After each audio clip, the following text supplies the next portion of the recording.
Assalamualaikum warahmatullahi wabarakatuh. Good morning, everyone. My name is Amelia Fazrin Afriani from 3C English Department. And today I would like to tell you about the terms used in exporting and importing goods. Before any further ado, let's get started.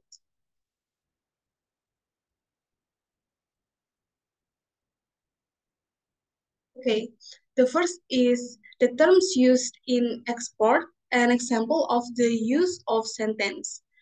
Uh, The first, certificate of origin. Certificate of origin is a document issued by the exporting country to authorities or a designated organization certifying the origin of the goods being exported. And for the example, research the import regulation of the destination country to understand the specific requirements for the certificates of origin. And the next is commercial invoice.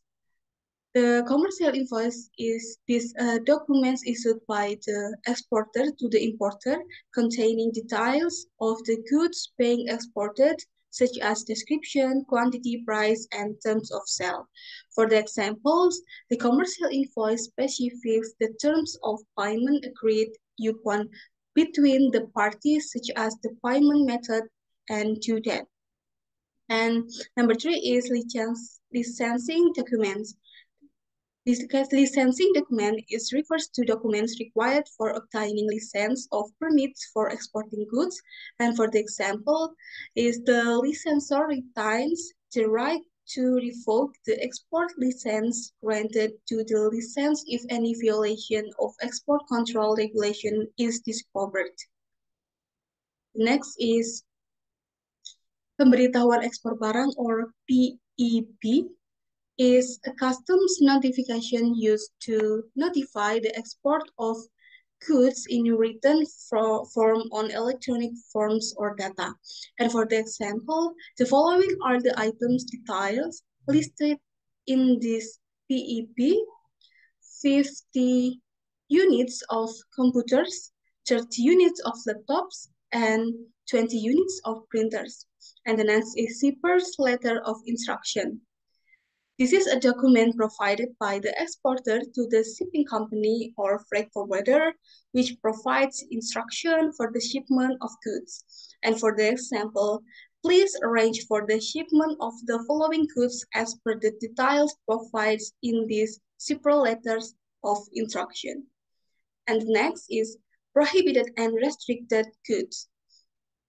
Goods that are not allowed or have certain limitations on their entry or exit from the customer's area.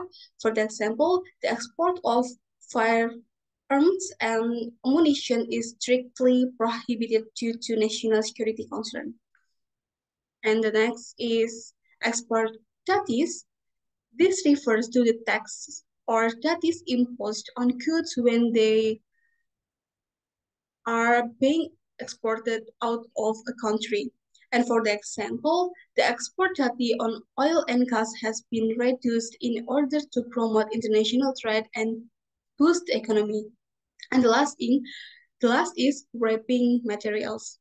The wrapping materials is the text also refers to wrapping materials or packaging that are normally used to wrap goods being exported. And for the example, to ensure safe transportation of our product, we utilize high-quality bubble wrap as a protective wrapping material during the export process. And the next is the terms used in import and examples of the use of sentence. The first, custom clearance. The process of completing the necessary procedures and documentation required by customs authorities to allow imported goods to enter the country legally. For the example, the goods have arrived at the port and we need to initiate the customs clearance process. The next is pemberitahuan impor barang or PEB. This is a notification document to customs and excise on imported goods based on customs complementary documents in accordance with self-assessment principles. For the examples, we hereby confirm that the imported goods with PEB in 2020 003 number have passed the customs inspection and are ready for delivery to the registered address. Next is harmonized system or HS code.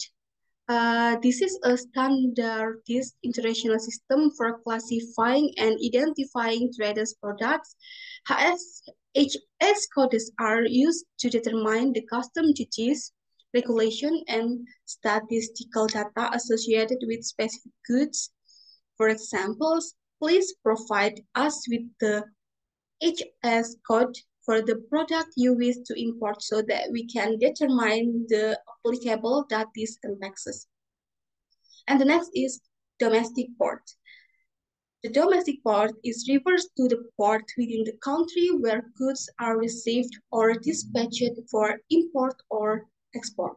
For the example, the domestic port serves as a crucial gateway for handling import and export shipment within the country. And the next is overseas port.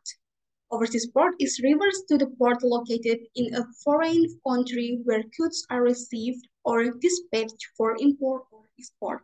For the example, importers can take advantage of the comprehensive warehousing facilities at the overseas port to store their goods before distribution to local market. And the next is import tariff or duty rates. This is the rates or taxes or that is imposed on imported goods by the custom authorities of the importing country. For the example, the import tariff rate on automobiles imported from country X increased from 10% to 13% last year. And the next is preferential tariff. This refers to a reduced or zero tariff rate that may be applied to imported goods if they quality under a free trade agreement or preferential trade arrangement. For the example, to benefit from preferential tariff, importers must ensure that the goods meet the rules of origin specified in the trade agreement. And the last is import duties. This refers to the taxes or duties imposed on goods when they are being imported into a country. For the example, the companies provide margins were affected by the imposition of import duties on raw materials, increasing their product cost. And the next is the terms used in export and import and examples of the use of sentences. The first is Indonesian National Single Windows or INSW is an integrated system of custom clearance system which enables traders and stakeholders to interact with related agencies. For the examples, all exporters must register their company details on the INSW system before initiating any export transaction. And the next is customs. Custom is the government agency responsible for regulating the flow of goods in and out of a country, answering complaints with laws, collecting duties or tax, and conducting inspection. For the example, the custom tax include import and export duties, surcharges, harbor tolls, warehouse charge, and etc. And the next is an effect. A feature on the INSW portal that display the code of description of various units, currencies, packages, countries, domestic port, and overseas. It is useful for both export and import related activity. For the example, we need effect to display the code of description of each unit, currency, package, country, domestic port, and overseas port. The next is market research. This involves gathering information and analyzing market conditions, including demand, competition, and potential customers to make informed decisions about exporting or importing goods. For the examples, the best approach is to help them in market research overseas. Next is trade statistics. These are data and information on the volume, value, and other relevant aspects of international trade, include export and import. Trade statistics help monitor trade flows and identify market trends. For the example, according to the latest trade statistics, country A witnessed a significant increase in its export with a growth rate of uh, 50% compared to the previous year. And the next is subheading note. These are specific notes provides under a subheading to provide further clarification or guidance on classification. For the example, please refer to the subheading note on export-import for a detailed breakdown of the documentation required for goods classified under Chapter 10. And last, section notes and chapter notes.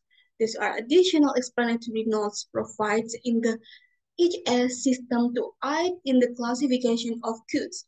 For the example, the relevant section notes and chapter notes are also applied. Okay, and the next is the end. I think that's all for my presentation. Thank you for your attention. Wassalamualaikum warahmatullahi wabarakatuh.